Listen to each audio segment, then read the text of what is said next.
आज हम बनाएंगे बिना चाशनी के, बिना किसी झंझट के बेसन के बर्फ़ी। इस बेसन के बर्फ़ी के रेसिपी को देख के आप 5 से 6 मिनट में बेसन की बर्फ़ी बना के रेडी कर सकते हैं अपने घर में। आज हम बर्फ़ी बनाने का सबसे आसान तरीका बताएंगे और मेजरमेंट भी एकदम परफेक्ट बताएंगे। इस वीडियो को अगर कोई बच्चा भी ध्यान से देख लेगा ना, तो वो भी एकदम परफेक्ट बेसन के बर्फ़ी बना के तैयार कर लेंगे अपने घर में बहुत ही आसान तरीका से। तो चलिए इस वीडियो को फुल देखिए, उसके बाद बनाइए। अच्छा लगता है तो लाइक शेयर कीजिएगा इस वीडियो को। यहाँ पे देखिए फ्रेंड्स, हम बेसन के बर्फ़ी बनाने के लिए सबसे पहला चीज़ लिए हैं बेसन। तो बेसन मेजरमेंट वाले कप से 1 कप है, इसी कप को हम मेजरमेंट के लिए सेट किए हैं। पूरी रेसिपी में इसी कप से हम सारा कुछ इसमें ऐड करेंगे ताकि आपको समझने में एकदम आसानी हो। तो यहाँ पे एक छन्नी ले लिए हैं, उसमें डाल दिए है बेसन। बेसन को छान लेने से बेसन में जितने भी गिठलियाँ होते हैं वो निकल जाते हैं और डस्ट भी निकल जाते हैं साथ में। तो यहाँ पे बेसन छान के हम रेडी कर लिए हैं।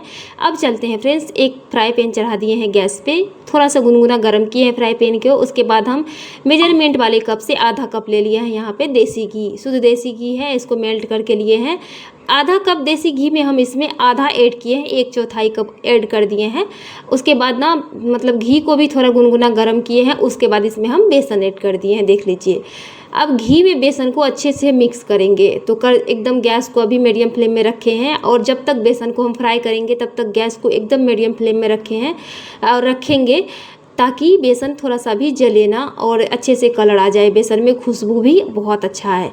तो यहाँ पे देखिए फ्रेंड्स, बेसन में घी को हम इस तरह से मिक्स करेंगे ताकि ये आसानी से मिक्स हो जाए। अब देखिए फ्रेंड्स, बढ़िया से इसको हम मिक्स कर लिए हैं। बेसन ना एकदम से घी को एब्जॉर्ब कर लिया है और ड्राई हो गया है। अभी तो बेसन ड्राई है, इसको भूनते जाएंगे मीडियम फ्लेम में ही, तो एकदम से बेसन घी फिर से छोड़ना चालू करेगा। जो घी एब्जॉर्ब कर लिया है वो छोड़ना चालू करेगा। तो यहाँ पे देख लीजिए एकदम से बेसन ड्राई है, तो ये घी कैसे छोड़ेगा। तो इस टाइम पे क्या करेंगे हम, जो घी आधा कप हम मतलब आधा कप में आधा कप बचा के रखे हैं, 1/4 कप बचा के रख लिए हैं, उससे भी आधा इसमें हम डाल देंगे घी बेसन में। तो घी डालने के बाद भी फिर से हम अच्छे से मिक्स करेंगे। अब देखिए 1 चम्मच के हिसाब से यहाँ पे बेसन में घी डाल दिए हैं।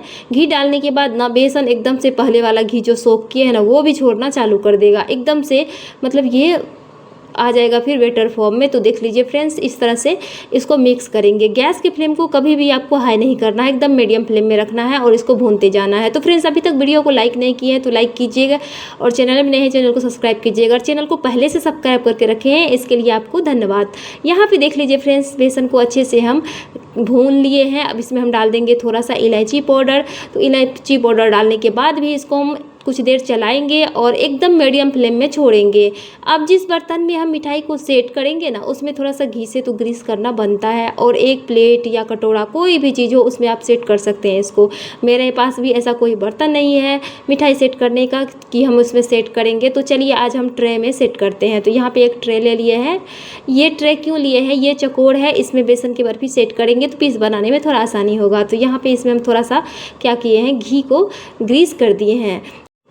अब ट्रे में घी लगाने के बाद फिर से हम बेसन को 1-2 बार चलाएंगे। बीच बीच में भी हम चलाते जाएंगे, बेसन को चलाना बंद नहीं करना है ताकि ये जले ना। तो देख लीजिए बिल्कुल भी नहीं जला है और अच्छे से बेसन घी छोड़ दिया है। 1 चम्मच के बाद हम बिल्कुल भी इसमें घी ऐड नहीं किए हैं और देख लीजिए कितना अच्छा बेटर फॉर्म में आ गया है। अब इस टाइम पे इसमें हम क्या किए हैं, चीनी के बुरादा डाल दिए हैं। मेजरमेंट वाले कप से 1 कप, जिस कप से हम 1 कप बेसन डाले हैं ना, उसी कप से 1 कप हम इसमें डाल दिए चीनी के बुरादा।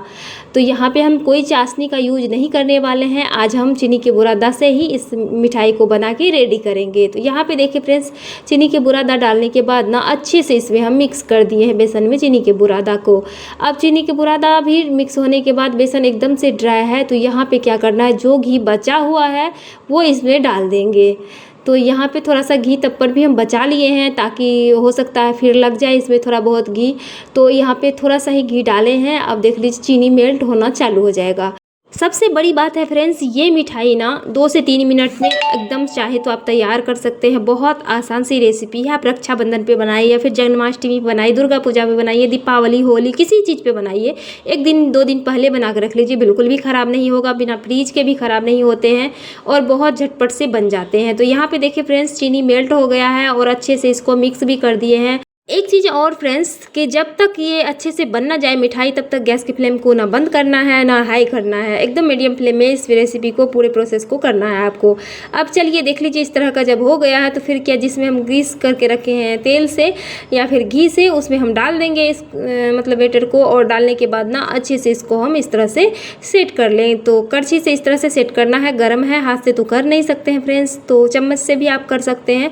इस तरह से हम पीस बना के रेडी करेंगे तो एकदम आसानी से पीस बन जाएंगे। तो देख लीजिए फ्रेंड्स अच्छे से इसमें हम सेट कर दिए हैं। अब चलते इसमें थोड़ा बहुत ड्राई फ्रूट लगा लेते हैं ताकि खाने में भी अच्छे लगे और देखने में भी अच्छे लगे। तो यहाँ पे देख लीजिए थोड़ा सा बादाम के कतरन या फिर थोड़ा सा पिस्ता के कतरन भी डाल सकते हैं हम। इसमें थोड़ा सा बादाम और काजू के कतरन को लगा लेंगे, इससे ना खाने में अच्छे लगते हैं, देखने में भी अच्छे लगते हैं। पिस्ता लगाएंगे तो और लुक अच्छा आएगा। तो यहाँ पे जब हम सारे ड्राई फ्रूट को इसके ऊपर डाल दिए हैं थोड़ा थोड़ा करके, फिर इसको क्या करेंगे कड़छी से थोड़ा थोड़ा करके दबा देंगे हल्के हाथों से, ताकि इसके पीस बिल्कुल भी निकले ना ड्राई फ्रूट। अब इस तरह से सेट कर दिए हैं मिठाई को और इसको हम कम से कम 10 मिनट के लिए रख देंगे। ऐसे ही रख दिया है बिना फ्रीज के ही 10 मिनट में सेट होके रेडी हो गया है। अब सारे मिठाई का पीसेस बना लेंगे। पहले हम क्या किए थे, छुरी से ना इसमें थोड़ा थोड़ा करके कट लगा दिए थे, ताकि बाद में ना सेट होने के बाद क्या होता है कभी कभी ना मिठाई इतना हार्ड हो जाता है कि कटता ही नहीं है। लेकिन ये एकदम इतना अच्छा बना है मत ही पूछिए, मुंह में डालने के बाद घुल जाने वाली मिठाई बन के तैयार हुआ है। तो इसको हम फिर से पीस इस तरह से बना लिए हैं, जैसे मार्केट में मिलते हैं ना बेसन की बर्फी, उसी टाइप के हम पीस बना के तैयार किए हैं। आप जैसे मन करे वैसे पीस बना सकते हैं फ्रेंड्स। एक बार इस रेसिपी को रक्षाबंधन पर बना के देखिए, सभी घर में पसंद करेंगे और पूछेंगे, जो नए खाएंगे ना पूछेंगे कहाँ से कौन सा दुकान से लाए हो भाई। तो आप भी को ट्राई करना बनता है फ्रेंड्स। मिलते हैं कल नए रेसिपी के साथ, तब तो रेसिपी का इंतजार कीजिएगा, लाइक शेयर जरूर कीजिएगा इस रेसिपी को फ्रेंड्स।